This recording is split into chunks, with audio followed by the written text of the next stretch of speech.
So there was an occasion when it was some celebration, traditional celebration. So the chief minister was there, the place was crowded, everybody in his seat, with only one throne empty for the king to come. So then in walks a raggedly dressed, badly dressed Sufi, walks straight to the throne and sits there. Everybody is flabbergasted. The chief minister is enraged. So the chief minister goes to me. He says, "Get up from there." He says, "Why?" He said, "I am the chief minister and you are not even a minister." So I said, "Oh, minister, I'm more than that." So he says, "More than a minister, and I am the chief minister." So the chief minister, "I'm more than that." So he said, "You are certainly not the king." "King?" He said, "I'm more than that." So he said, "Are you God?" So he said, "God? Oh, I'm more than God." So the chief minister said, "More than God? There's nothing." So he said, "Quite right, I am that nothing." And the wonderful part is that all of us can say the same thing. We are nothing. And what is more, quantum mechanics, the physicist, quantum physicist will confirm it. He said the human beings are an insignificant aspect of the quantum flux. The mystic may say cosmic flux. Seething particles in an ocean of seething particles, which also means nothing. And just that bit, if it is remembered, but that is not, the ego won't allow you to remember that. And that is why all the unhappiness. There is another story. The story of another. This time, well, I won't be partial. So the first time it was a Sufi, this time it's a rabbi. So there was a rabbi whose regular routine was to come out of his residence, visit a number of people, took him a couple of hours, then come back to his residence. He was new there, so the local policeman didn't know him. All he saw was someone coming out of his residence, going about for a while and coming back, probably with something which he didn't have in his hand when he left. So the policeman stopped him one morning and he said, "Rabbi, where are you going?" So the rabbi said, "I don't know." The policeman was angry. He said he was insulting him. So he took him and locked him up for a couple of hours and then let him go. So when he was leaving, the rabbi tells the policeman, "You see, I didn't know. I didn't know you were going to lock me up."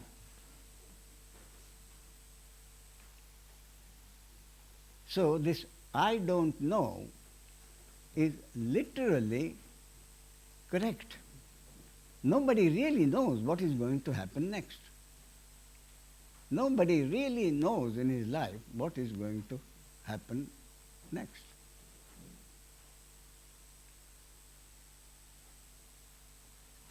Same thing happened once. When at my guru's place, there was one man who used to come occasionally and listen to Maharaj. And Maharaj's usual thing was this: nobody really knows, nobody is a doer. Everything just happens. Nobody has any volition. And there was this man And he thought it was just this teaching of Maharaj which has made the average Hindu such a weakling. So he, a Hindu, had got himself converted to a Sikh. They are the militant race in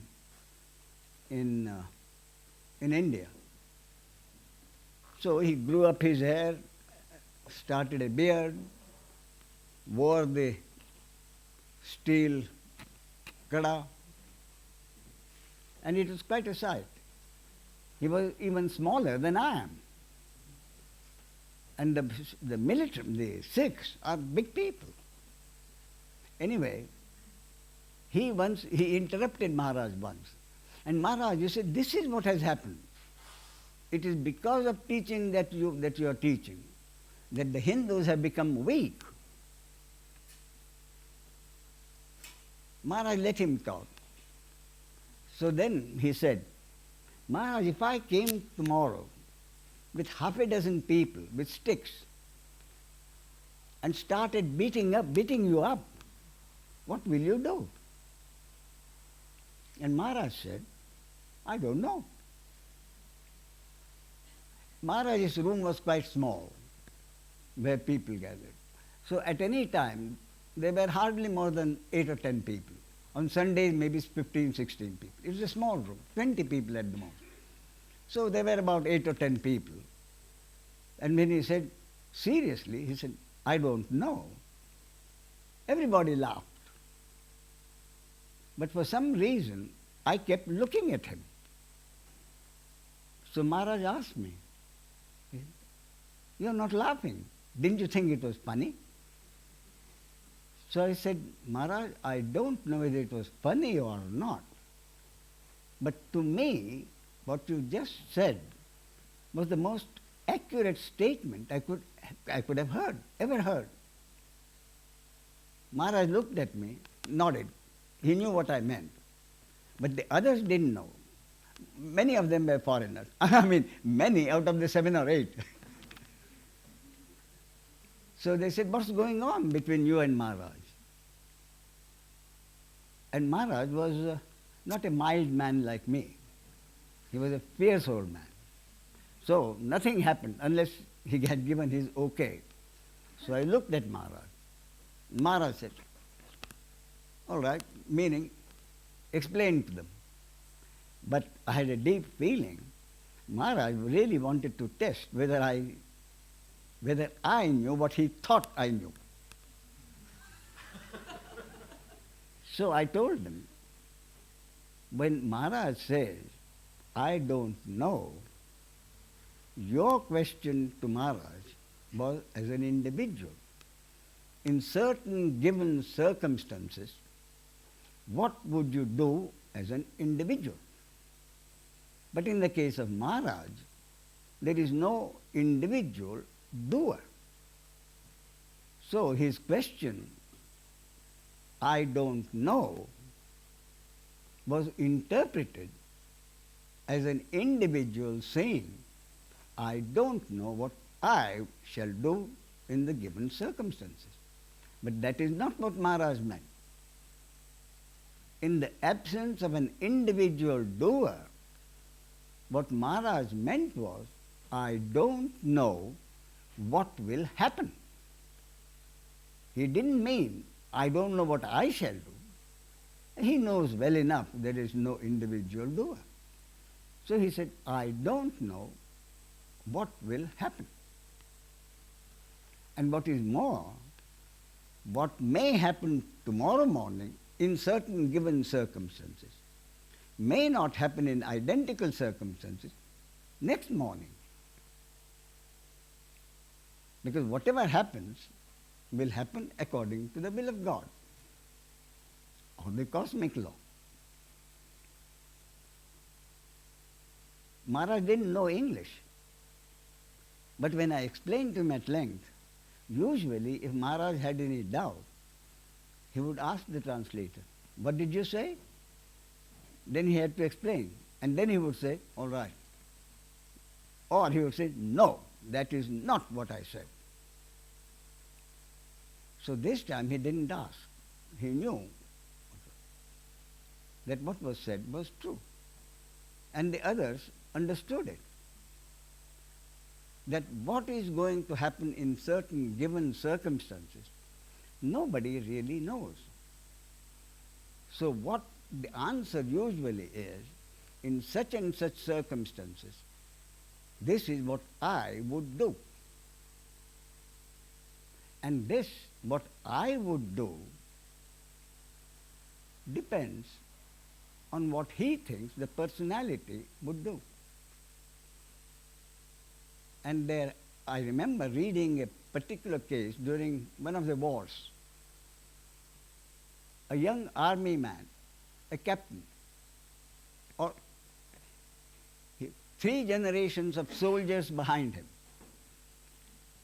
And he, 21, 22-year-old lad, was just waiting for a battle, just waiting for a chance to show how good a soldier he was, with 3, 4 generations of soldiering behind him. It was an American soldier. So, during the war, at the crucial moment of when the battle was raging, this young soldier with 4 generations of soldiering behind him suddenly got panicky and he ran away. And his next in command had to take over. And next in command did very well. But he also had a sense of loyalty, and he didn't betray his senior officer. But the senior officer knew that at least one man knew that he had run away. So he persecuted him and had him thrown out. But the point I'm making is that a soldier who was looking forward to a battle didn't dream that what would happen could happen. So one really doesn't know what exactly will happen. Why? Because there is truly no me to be able to do anything. In the absence of the ego, what is a human being? The Pulitzer Prize-winning writer, John Franklin. The John is J-O-N, John Franklin. I don't know how many years ago. But he has put it better than anybody else could have done it. He says, the human being is a human mechanism. But there is a mechanism in the human mechanism which prevents the human mechanism from seeing its mechanistic nature.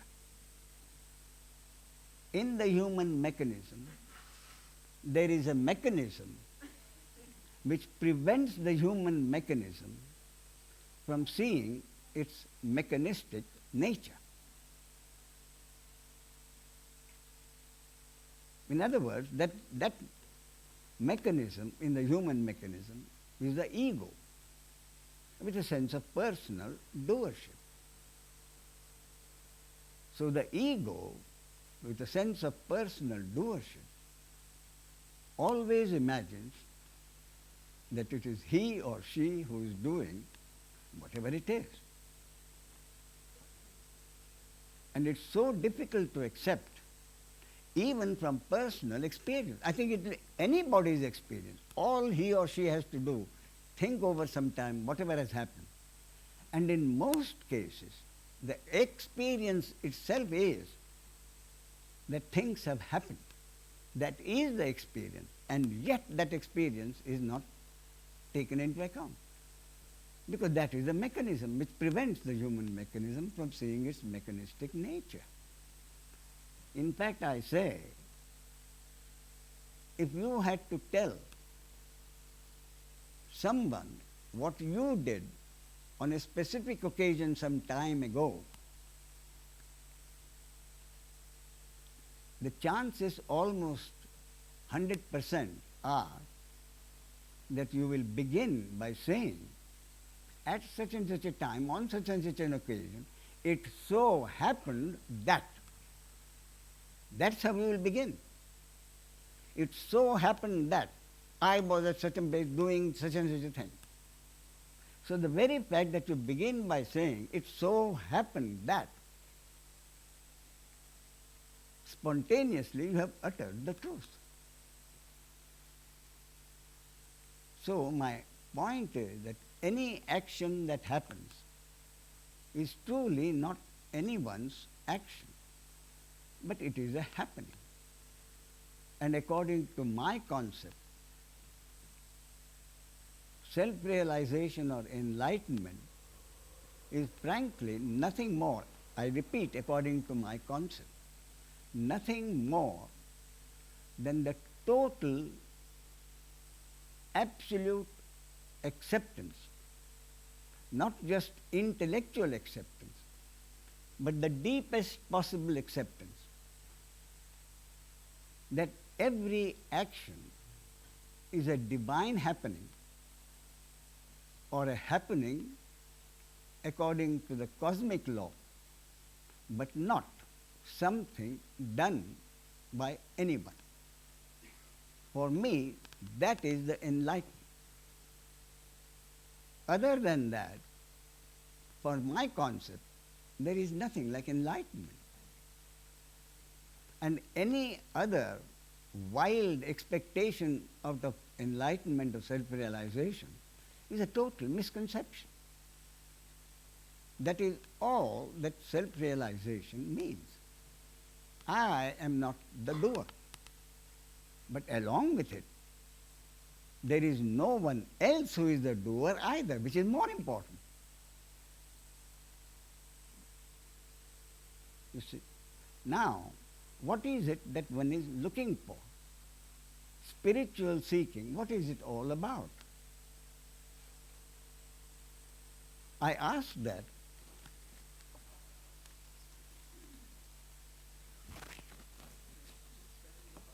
I'm sorry? Okay, thank you.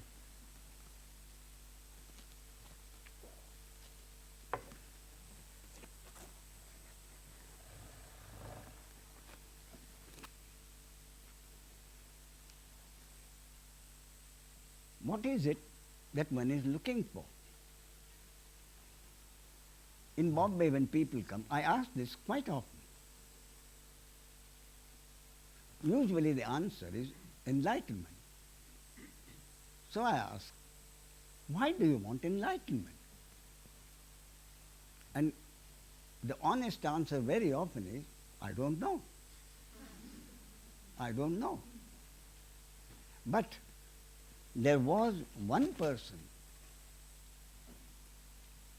a management man, who is used to being practical. He said, I've often asked myself this question, what am I really looking for in life? I don't consider myself a spiritual seeker, but I have found, definitely from experience, mine and others, that mere money or wealth does not bring what I want. I was delighted. Here was someone who knew exactly what he wanted. So he said, after thinking about it, I came to the conclusion, a very simple conclusion. I want to be comfortable with myself. What do I want out of life? I want to be comfortable with myself. And I know that I cannot be comfortable with myself if I am not comfortable with others. You see? I want to be comfortable with myself, and I know that I cannot be comfortable with myself unless I'm comfortable with others. So I said, have you done any more research on the subject?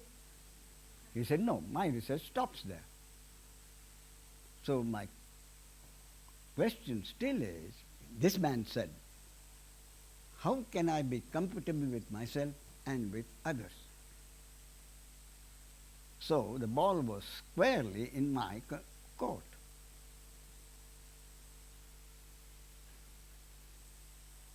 So I said,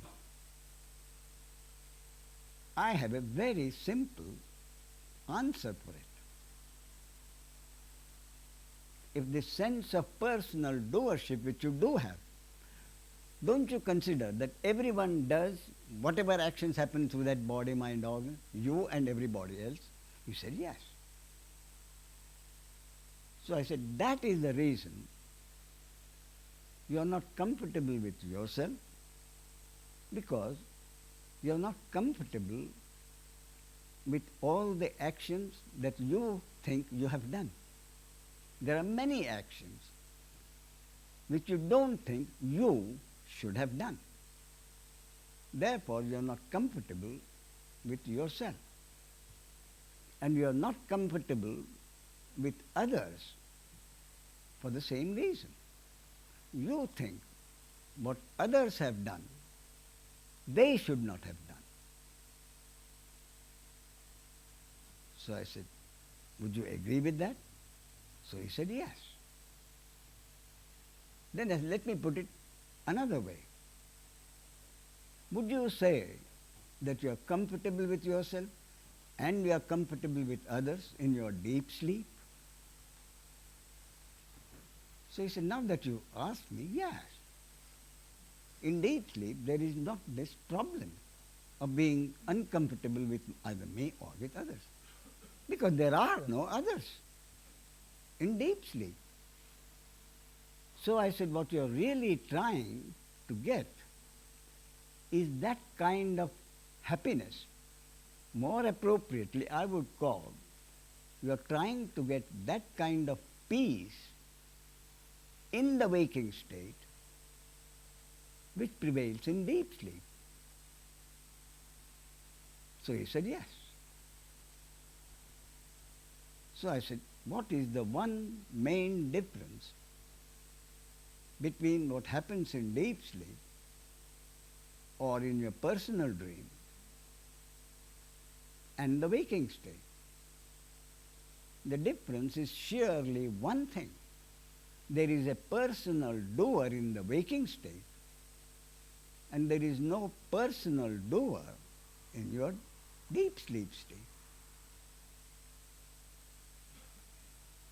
So,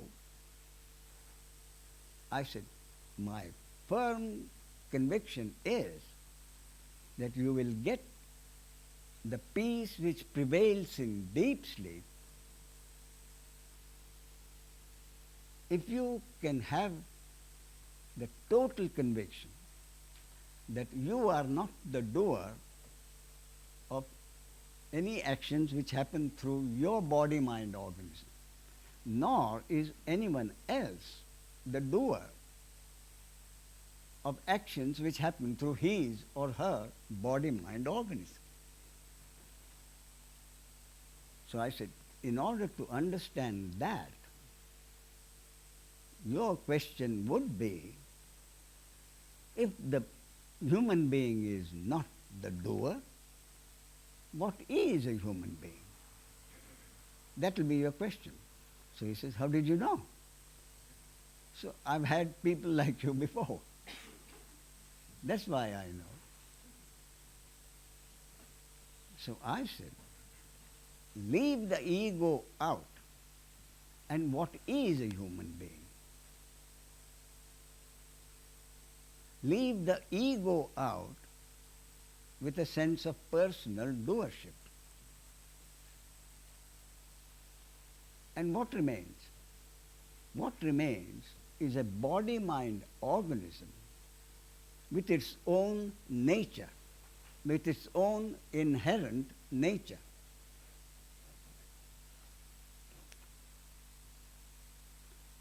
In other words, without the ego with a sense of personal doership, the human being is merely a body-mind object, nothing more than a body-mind object. One object, one species of object, which together with thousands of other species of objects in land, air and water, millions and millions of species of objects, which together constitute the manifestation. What is the manifestation? Nothing more than a collection of objects. The manifestation to me is nothing more than a collection of objects, thousands and thousands of species of objects on land, air and water. So the human being is one species of object.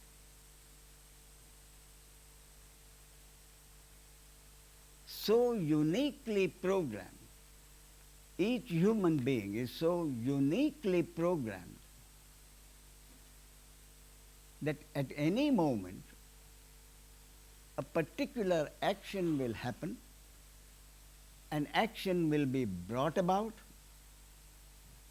by the creator or the source or consciousness, as the Upanishads say, or the primal energy, as the scientists would like to say, which brings out specific actions at a specific moment in a specific place through a specific body-mind object. Because each human object is uniquely programmed. And the primal energy or the source or God, whatever you call the source, functions through every human object, bringing about that which is supposed to happen through each human object at that moment. Precisely like electricity brings about that through every electrical gadget, which each electrical gadget is designed to produce. The only difference is the electrical gadget does not have an ego to say, it is my action. I produce the light. I produce the breeze. I produce the mixture. So I said, according to my concept, this is what the human being is without the ego with a sense of personal doership. A mere object. And at this point, let me mention two things. One, at this point, the usual question is, Ramesh, you're not serious, are you? Are you serious in telling us that there is no individual doer, that no one has any volition? Can you imagine the state of world where no one has any personal volition? Can you imagine the chaos that will result if each individual being does not have volition to do what he thinks should be done? So my answer to that is, I have no idea of the chaos that will be produced, but I do know the chaos that has been produced by the human beings with the idea that they are doing whatever is done. So what is the state the world is in? Wonderful harmony or almost total chaos? So I said, with my concept, you can at least say that the human being is not responsible for the chaos that exists. The human being is not the doer.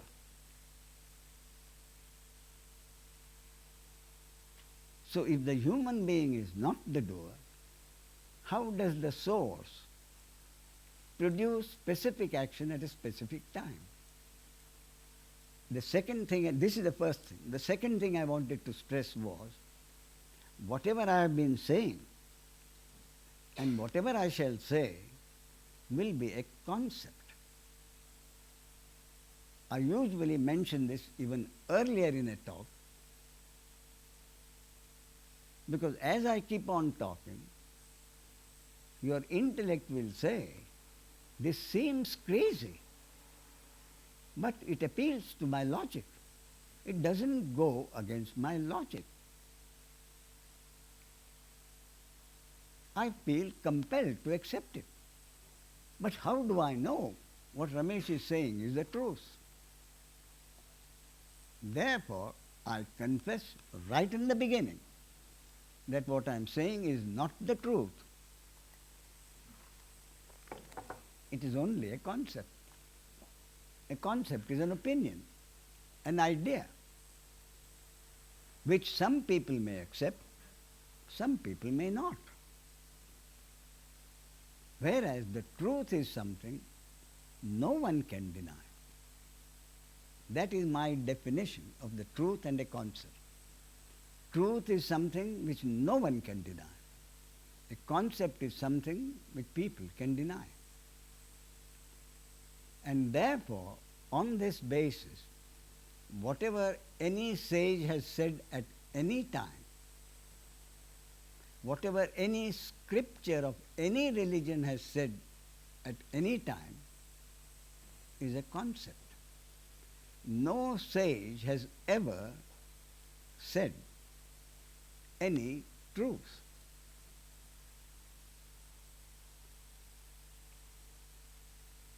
The only truth, therefore, according to my concept again, is the impersonal awareness of being. I am. I exist. Not as Ramesh or Thomas or John or Muhammad, but impersonally I am. So that impersonal awareness of being, I am is the only truth. And I understand that Moses or Abraham, my Bible knowledge is very poor, asked God, what are you? And he said, God is supposed to have said, I am that I am. Meaning, I am is all that can be said. Anything, any further explanation would be a concept. I am that I am. That is all that can be said. So this impersonal awareness, which no one can deny, an atheist may come to me and say, Ramesh, look, I've studied the subject for 20 years. I've got a doctorate in comparative religions. And I'm convinced that God does not exist. So I would say, all right, let us assume God does not exist. Can you deny that you exist? So this impersonal awareness of existence, impersonal awareness of being, I am, is the only truth. Is the only truth in phenomenality. Before the phenomenal manifestation came into being, let us call it the noumenal state. In that noumenal state,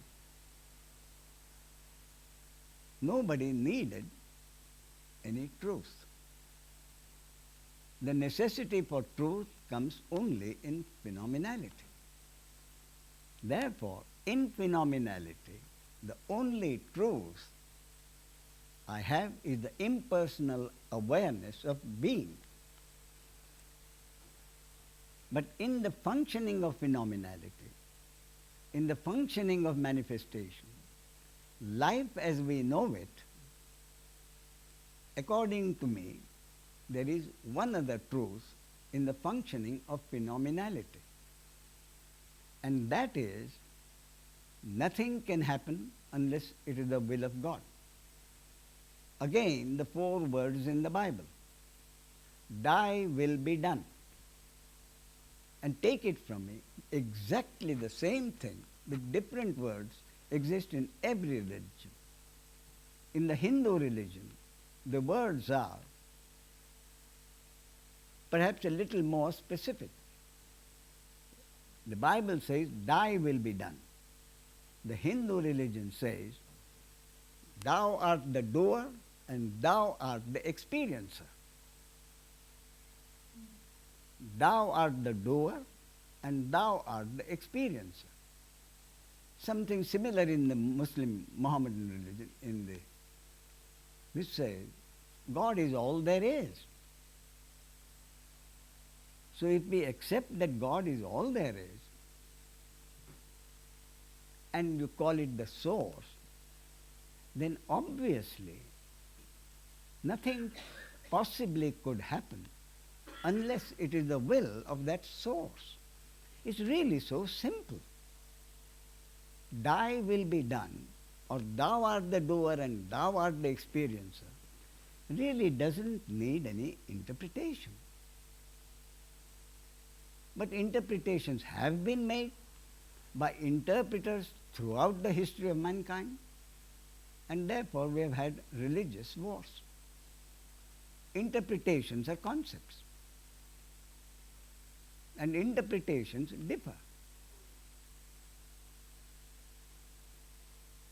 So, as far as I am concerned, I repeat, according to my concept, the moment I talk about I am, the impersonal awareness, make no mistake, it has already become a concept.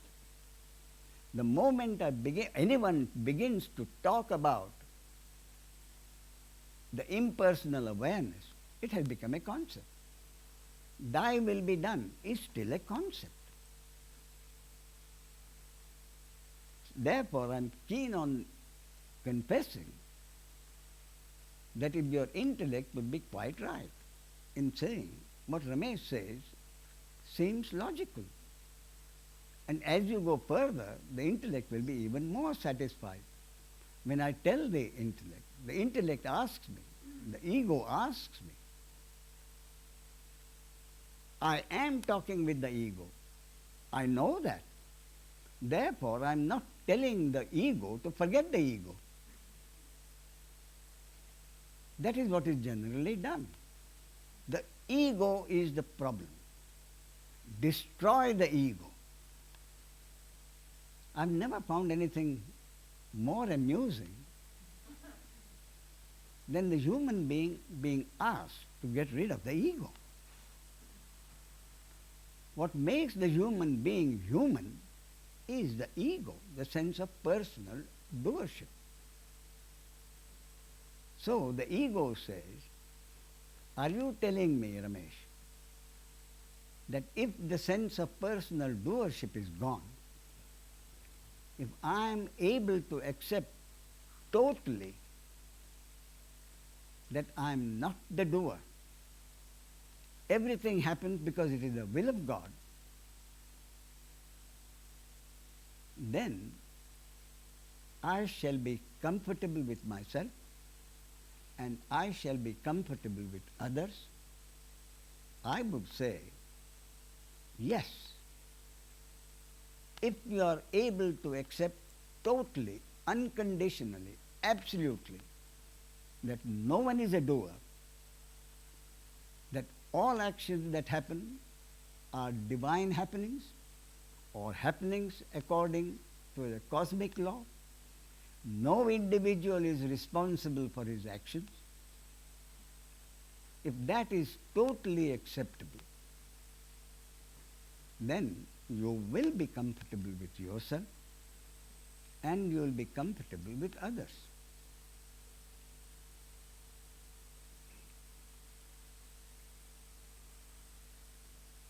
And the answer is to the question, how can that be?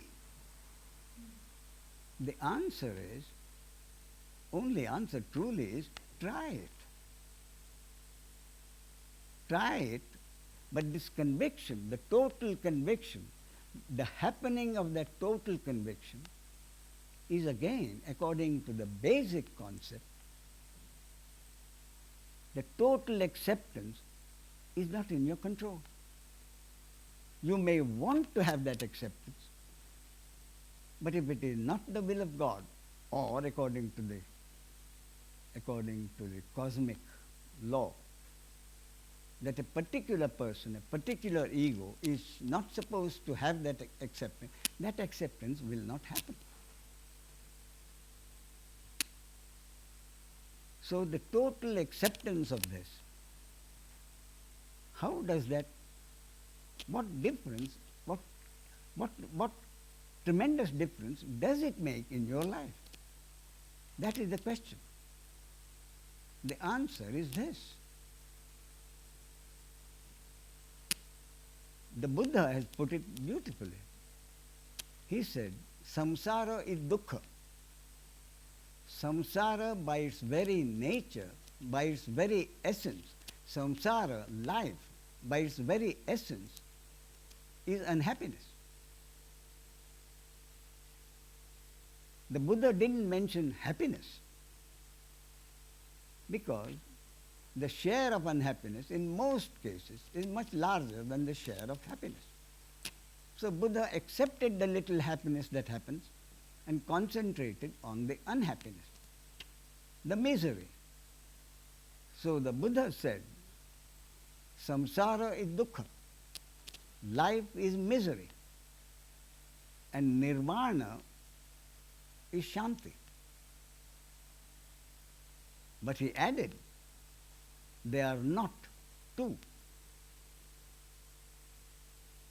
He said, you have to get the shanti of nirvana, the peace of nirvana, the peace of deep sleep, even while living your life in samsara. They are not two. So he made it perfectly clear. Life's misery cannot be avoided. That is, life is misery. The essential part of life is a substantial amount of misery. And yet, you can accept that misery. That was the assurance of the Buddha. You can accept that misery and still have the peace of nirvana. And my suggestion to you is that just this acceptance, one acceptance, I am not the doer, nor is anyone else the doer. The doing happens, no one is a doer, will bring this peace of nirvana while living and accepting the misery of the world. So how does that happen? Buddha, I think, I'm not sure about this, but he makes a difference between misery and suffering. Misery is for the body-mind organism. The suffering is for the ego. The ego who does not accept the misery of life suffers. The ego who accepts the suffering of misery without the sense of doership does not suffer. So the question is, how does that happen? And my answer is this.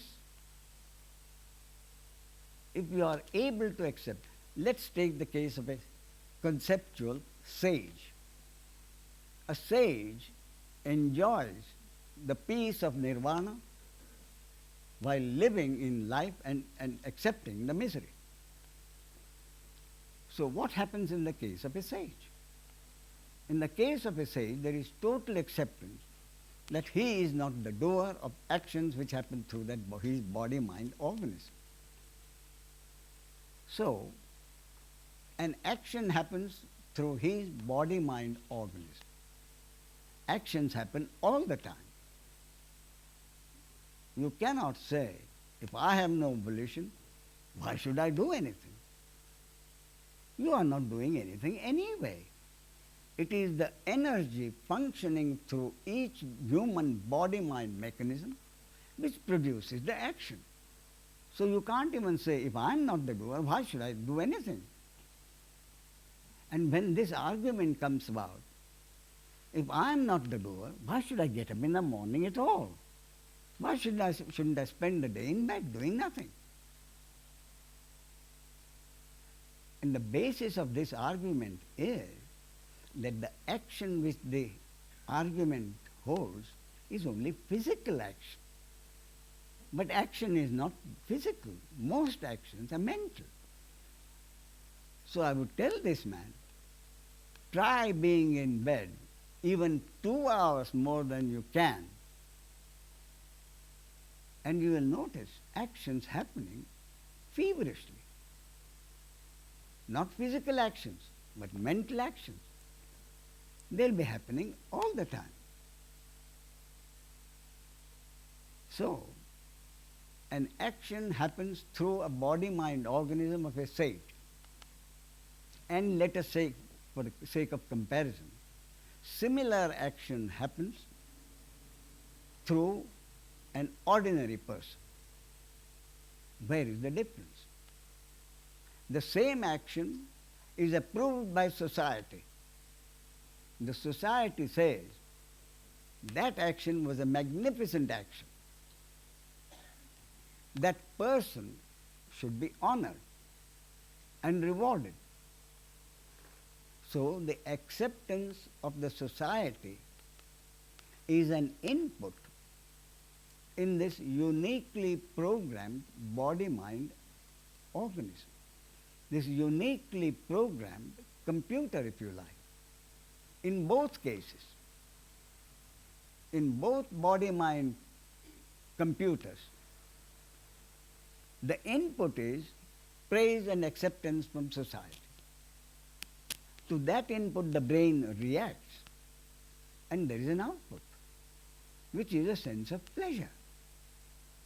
So, in both body-mind organisms, the sages and the ordinary person, the acceptance of the society produces a sense of pleasure, perhaps even a sense of gratification. But that sense of pleasure or gratification is a mechanical or biological reaction in a programmed body-mind organism. And to this extent, it is the same in both, whether in the case of a sage or the ordinary person. Then comes the difference. The ordinary man says, my action has been praised by society. My action has been praised by society. So the sense of pleasure is accompanied by a sense of pride. And if the actions continue to be accepted by society, in the case of an ordinary person, believing that the actions are his actions, the pride continues and gives rise to arrogance.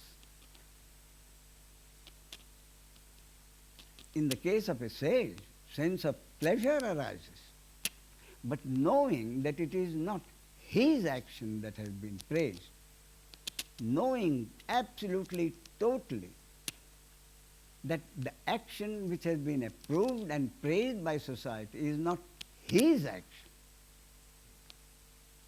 how can there be a sense of pride? So in the case of a sage, sense of pleasure, but not pride. In the case of an ordinary person, the sense of pleasure is accompanied by pride and arrogance. Now let us take another extreme. An action happens which is disapproved by society. It's a bad action. It has hurt the sentiments or the person of number of people. It's a bad action. Again, The disapproval of the society is an input in the two body-mind organisms, one that of a sage and the other that of an ordinary person. In both, the disapproval of the society is the input, and the mechanical or biological reaction and output is a sense of regret. A sense of regret that an action has happened which has hurt some people and is therefore disapproved by society. A sense of regret. That will be in both cases as a mechanical or biological reaction. But in the case of an ordinary person, the sense of regret, because he thinks it is his action which has been disapproved by society, the sense of regret will be accompanied by a sense of guilt or shame. A sense of guilt or shame will follow the sense of regret.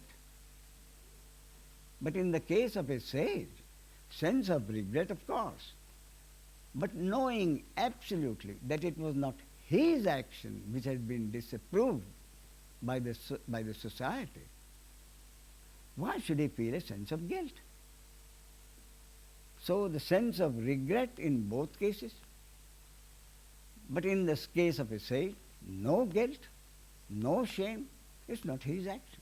Whereas in the case of an ordinary man, there will be a sense of guilt and shame.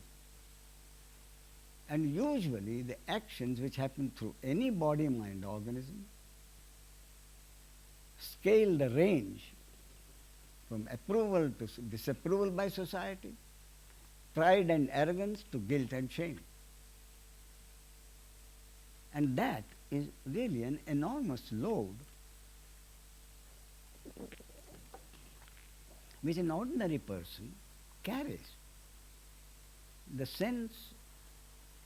load of a sense of pride and arrogance and guilt and shame combined is an enormous load for actions which happen through his own body-mind organism. The sage is free of this load of sin and guilt, pride and arrogance. Now, about actions which happen through other people, other body-mind organisms. An action someone hates me. I can't prevent that. So he would like to do me considerable harm. And he succeeds.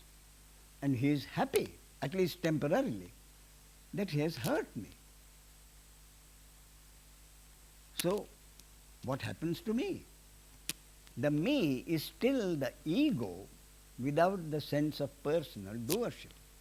Even in the case of a sage, the ego without the sense of personal doership continues merely as identification with a name and form. It has to, otherwise the body-mind organism will not function. So, the body-mind organism which has been hurt has to accept the hurt as part of the misery of living. So the sage accepts the hurt as part of God's will and the destiny of that particular body-mind organism. The sage accepts the hurt, but not as something done by someone. The hurt has happened because according to God's will, this body-mind organism was supposed to be hurt, and the hurt has happened.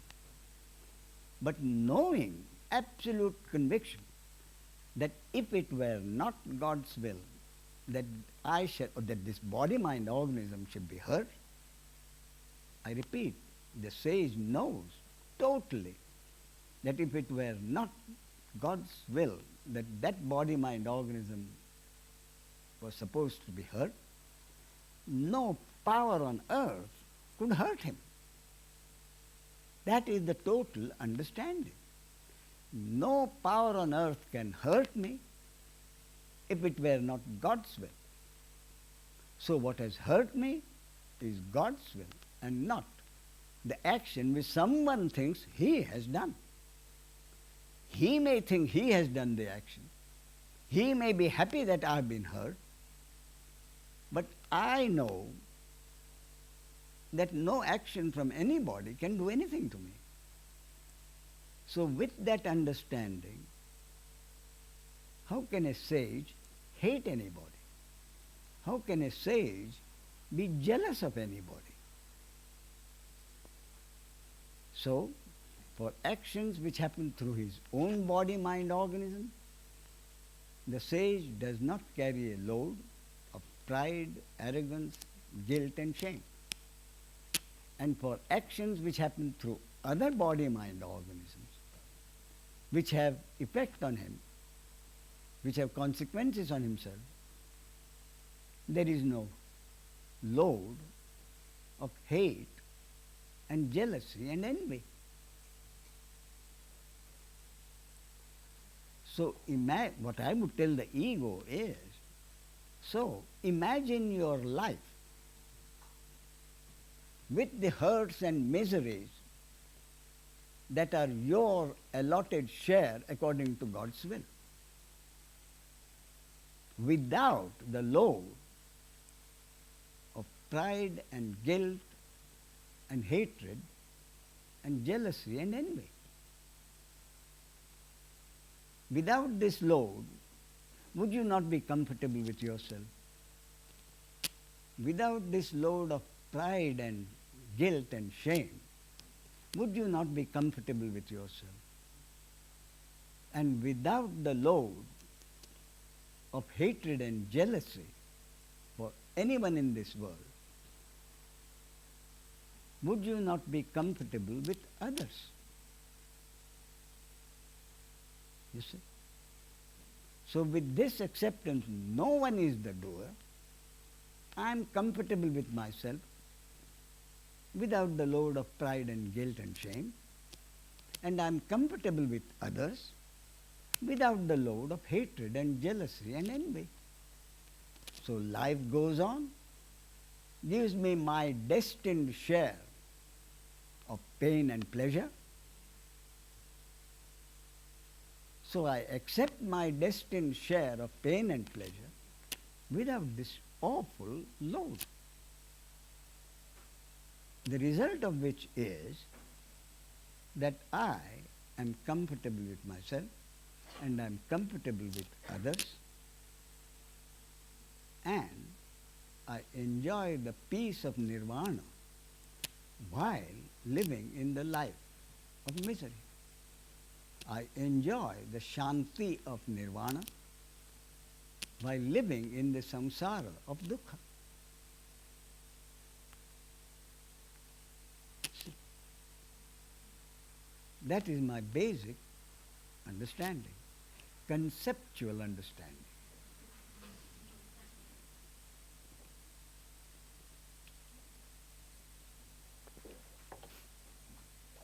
The ego still has a question for me. The ego still has a question for me.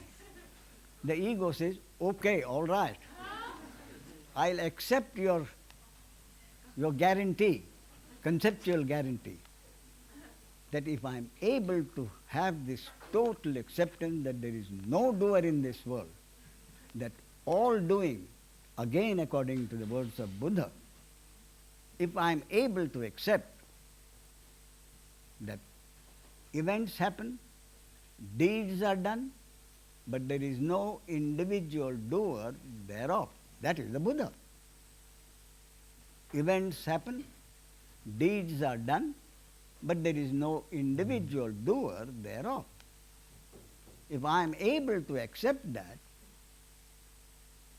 then I shall accept your assurance that I shall be able to live my life, the samsara of dukkha, with the shanti of nirvana. But how do I get that acceptance? You tell me, I think you are an honest man, but you yourself tell me that it's a concept. So my acceptance would still be intellectual. How do I get what you said, the total, absolute, deepest possible conviction, which goes far, far more than an intellectual conviction? So I tell the ego, that's a fair question. And my answer to that is, what is a concept for you? I tell the ego. I never fight with the ego, because that is exactly what he wants. The tougher the fight, the stronger he becomes. And he really doesn't know what to do with someone who accepts him. So I accept the ego. And I tell the ego, look, you're quite right. What you have said is correct. What I tell you is a concept. And that concept for you can only be the truth for you only if you test it from personal experience. So what is a concept at the moment? A most acceptable concept, which takes away this load of guilt and pride and hatred and jealousy. But I accept that only intellectually. So my answer to that is, to the ego, the only way what at the moment is a concept can become the truth only for you. The concept can never be the truth. But a concept can be the truth for you only if you test it from your own personal experience. Think for a moment of any number of actions in the past which have considered your actions. Investigate them. Find out, how did the actions happen? Did I decide to do something and did I do it? Or something led to that action? If there is something which led to those actions in my experience over which I had no control, then how can I call those actions my actions? If something led to those actions, then they are not my actions. That is from the experience, from the past experience. But the past experience is still past experience and a hazy experience. So the experience has to be in the present time. So my suggestion to the ego, in fact, all spiritual practices, is a real joke that some of the masters have said. All your spiritual practice must be directed towards the destruction of the ego. And who is to do these spiritual practices? The ego. So the ego may not say it, but the ego says, is he crazy? He asks me to do something which will kill me.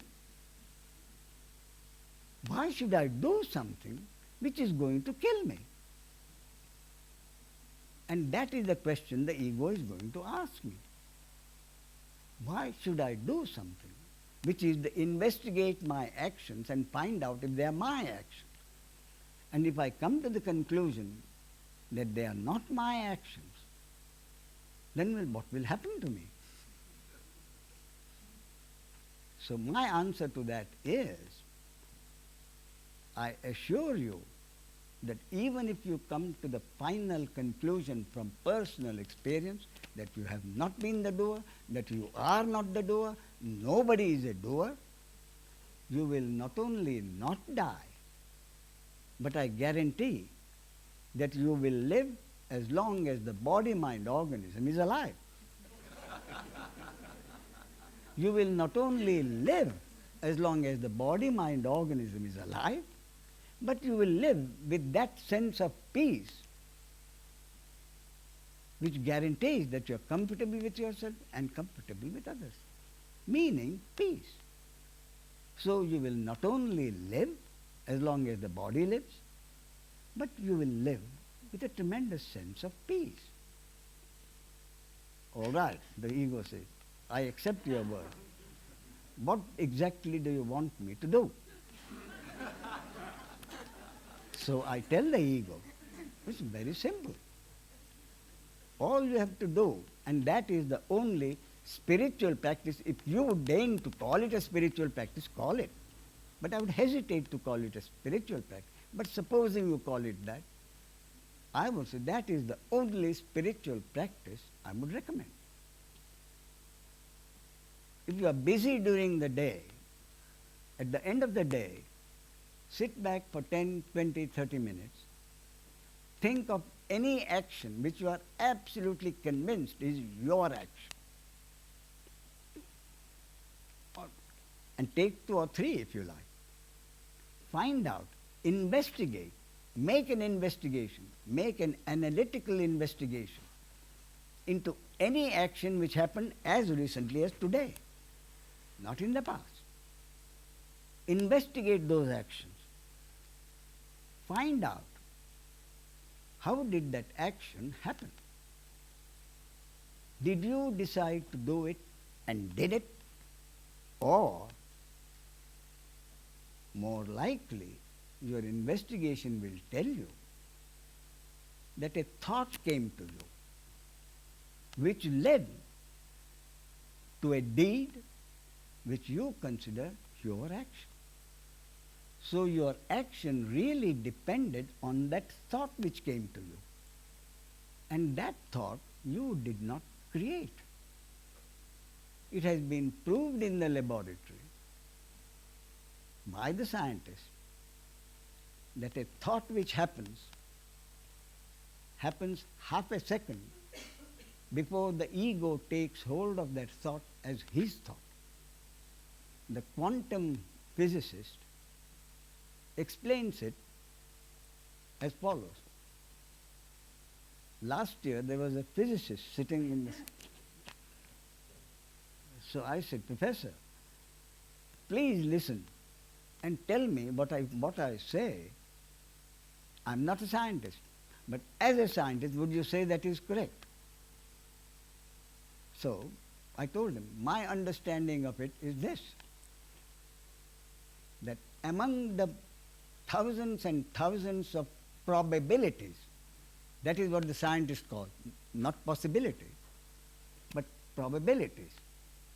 Among the thousands of probabilities at any moment, one probability collapses and becomes a thought. And that is half a second before the ego accepts it as my thought. And the professor, to my sense of pleasure and gratification, said, absolutely correct. I said, thank you, Professor. You see? So, a thought which leads to my action is totally out of my control. So if I do some action, the cause of it was a thought over which I had no control. Do I really have the right to call it my action? So what caused that action may have been a thought, or it may be something I saw or I heard. That also is not in my control. So every time you do the investigation honestly and thoroughly, you will come to the conclusion that what you thought was your action was preceded by an event over which you had no control.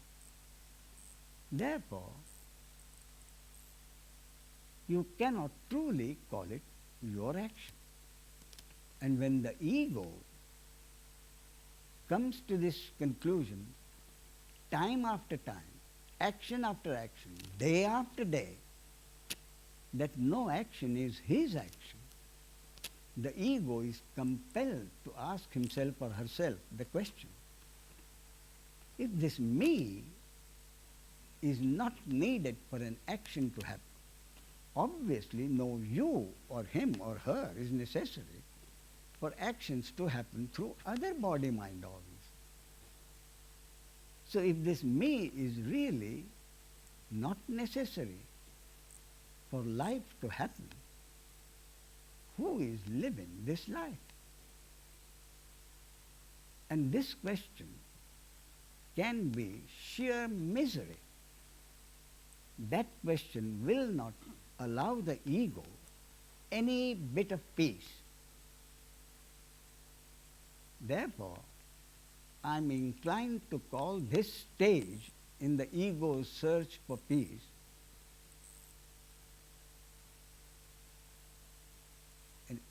a continuous misery, the night. It's the, what is the dark night of the soul. Thank you. I'm inclined to call it the dark night of the soul. Some time ago, a Buddhist monk, an Australian Buddhist monk, 20 years, shaven head, proper Buddhist monk, but very, very nice. It's not right that I call it a very nice person.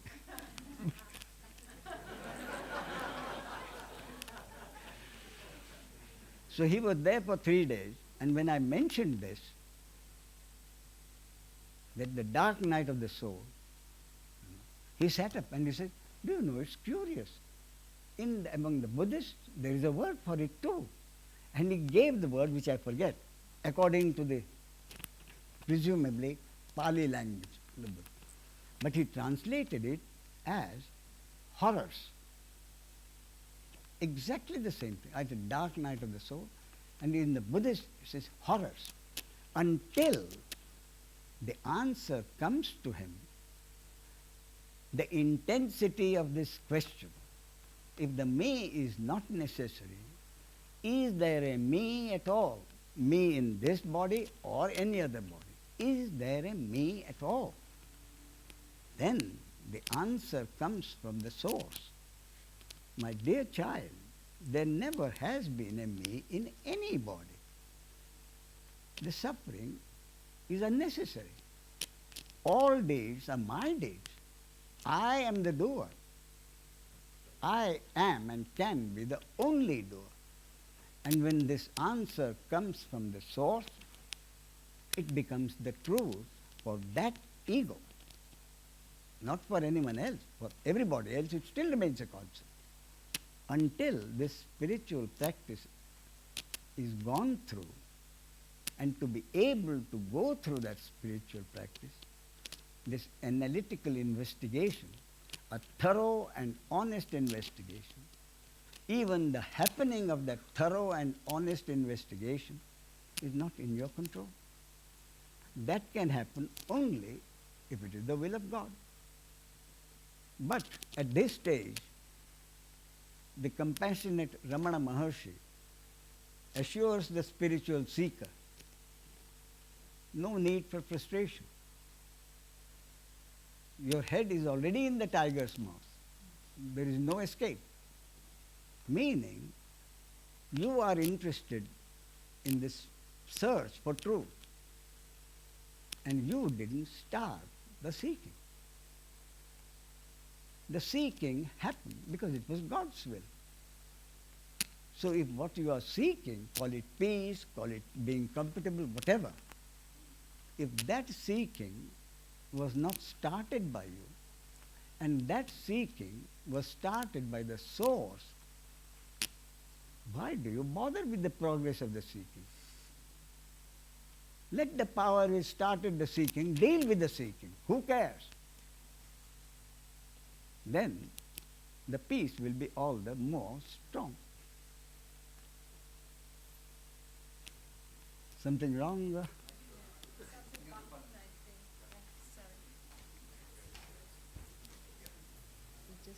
nice, but it's knocking on your button. I'm sorry, Ramesh. I'll button you up if you don't mind. Okay?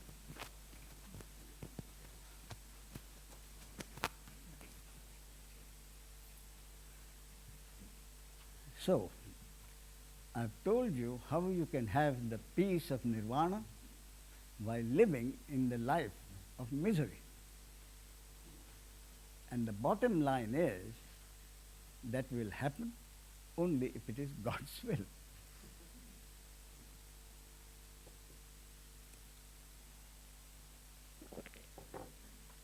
So you will send me the written questions. But now, do you have any questions? At the moment, from what I have said so far, are there any questions?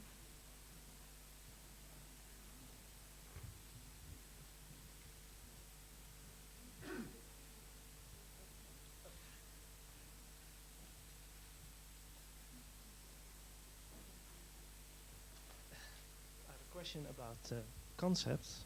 Yes. You say the sage knows he's not a doer. But I'm very sorry, but I can't hear you. Could you come a little forward? Yes. can I sit here? Yes, good. I have a question about concepts. I think that's not a bad idea, Indra. Give your chair to whoever wants to ask the question. Yes, please. You said the sage knows. You said the sage knows he's not a doer. The sage knows that he is not Yeah. the doer. Yes. But that's a fact for you. I'm sorry? That's a fact for you, for the sage. That is something which the sage would be prepared to accept a truth test.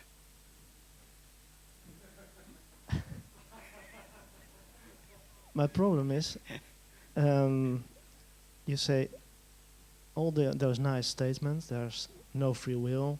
Yes, All is predestination. yes. There's no doer. Mhm. That was of a great relief for me when I read your books. But now you said those are all concepts, and I think, wow, isn't that the truth?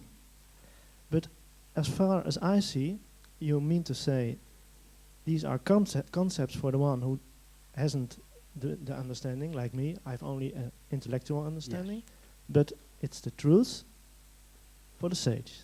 Is that Well, you see, what happens is this. It is a concept. But sometimes what happens is the words are reached by the mind, the intellect. And the mind says, this is a concept. How do I know it's the truth? But sometimes the words reach straight to the heart without the intervention of the mind. You see, it is the mind which asks, is this the truth? The heart doesn't ask. The heart knows it's the truth. You see, so all this spiritual practice which I recommend is for the concept to go down from the mind to the heart. And mind and the heart are both concepts.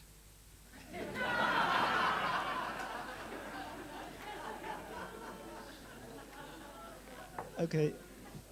Thank you very much. Okay.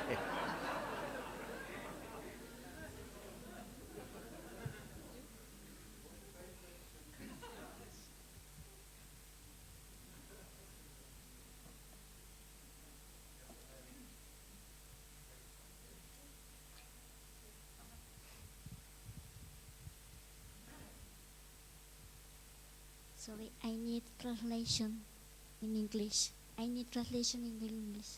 Any Possible? volition? Yes, translation. Oh, you want a translation? Yes. In Heiner, demand for a translation. Please.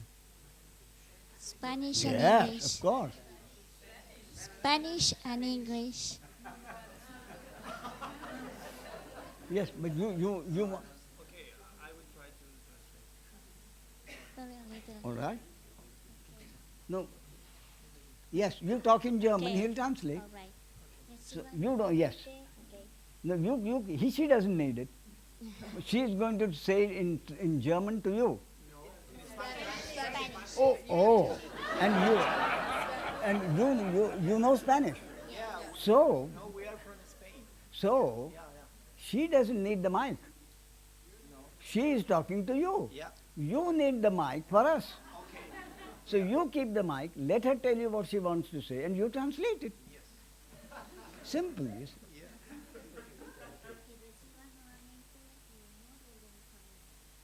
Okay, first she want to give you the her love and the family love. Thank you. Thank you very much. I do appreciate it.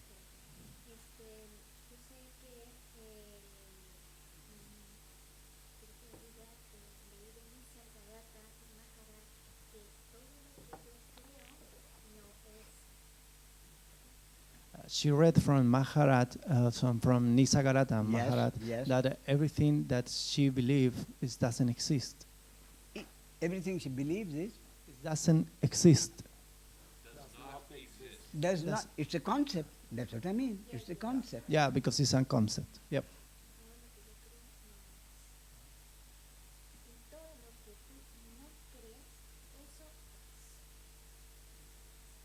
And everything that you don't believe is, it is. Something like that. You say. I'm going I to. notice you are not satisfied with the translation. Yes. I don't know how to translate that. I said that everything that you believe. Wait a minute. Okay. You just. Oh, you heard her. Great. Yeah. Says that everything that you don't believe is the truth. You see, the truth is only one thing. The only one truth, as far as I'm concerned, and that is the impersonal awareness of being. That is the only truth. You see. And the working truth, there is a working truth for me, and that is, thy will be done. I'm not the doer. The source is the only doer. Events happen, deeds are done, but there is no individual doer thereof. That is this supplementary truth. The one truth is that which no one can deny. I am. The impersonal awareness of being is the only truth. And the moment one thinks or talks about it, even the truth has become a concept. You see? So, shall we make that the last question? Then you can send me your questions in writing and we'll make that the basis for tomorrow's talk. Speaking about misery and suffering, Yes. what about the suffering for compassion? Compassion arises out of watching the suffering. Yes, but how can you how can you cope with it? You can, you see, so your question really is, what can I do? Not to suffer for compassion. So if compassion arises, what do I do? Is that your question? Isn't it? If compassion arises, what do I do? That is the question, isn't it? Yes, not to suffer. How can I not suffer for compassion? Well, the answer is very simple. If compassion arises, do whatever you can for the person for whom you feel compassion. Do whatever you can for that person who is suffering, whose suffering has raised the compassion in you. Do whatever you can. You see? But if you think you are the doer, then you will say, I wish I could have done more. So you suffer because you are not in a position to do more. You see? But if compassion arises, naturally the compassion, without your even thinking, will turn into an action. that action which are possible for you to do. Let compassion arise and result in whatever action that happens. Then you will truly know that it is not your action. Thank you. Good. So, shall we say good night?